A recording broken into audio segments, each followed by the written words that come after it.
In today's video, I'm going to teach you how to fix the spinning mouse cursor bug caused by the Windows 11 update Kb5050094. This issue can be quite frustrating, especially if the spinning wheel appears frequently while you work. But don't worry, I'm here to guide you through the steps to resolve this problem efficiently. First, we'll access the control panel on your Windows 11 system. Once you're there, navigate to the Hardware and Sound section.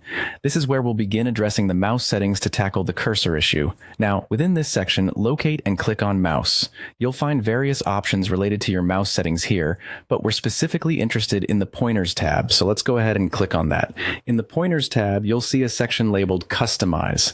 This section allows you to modify the appearance and behavior of your mouse pointers. Look for the pointer labeled Working in Background. This pointer is usually associated with the spinning cursor many users find disruptive when running certain tasks. To make necessary adjustments, click the Browse button located below the list of pointers. Doing so will open a directory that contains various pointer options. Here, you'll want to find the option labeled Normal Select. Once you've found it, select it and click Open. This change effectively resets the working background pointer to appear normal, which often resolves the spinning cursor issue. Before exiting this window, make sure you apply these changes. Locate the Apply button, give it a click, and then press OK.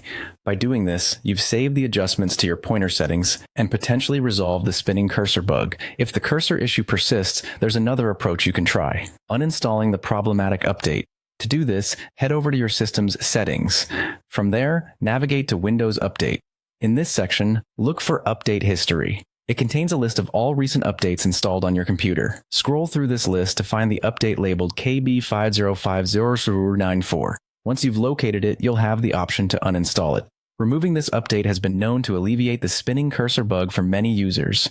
However, remember that uninstalling updates may lead to the removal of certain security fixes, so proceed with caution. And that's it. You've now learned how to address the spinning mouse cursor issue in Windows 11 following the Kb5050094 update. Hopefully, these steps have helped you regain smooth functionality of your system. If you find these steps helpful, be sure to share this video with others who might be experiencing the same issue. Thanks for watching, and as always, happy computing.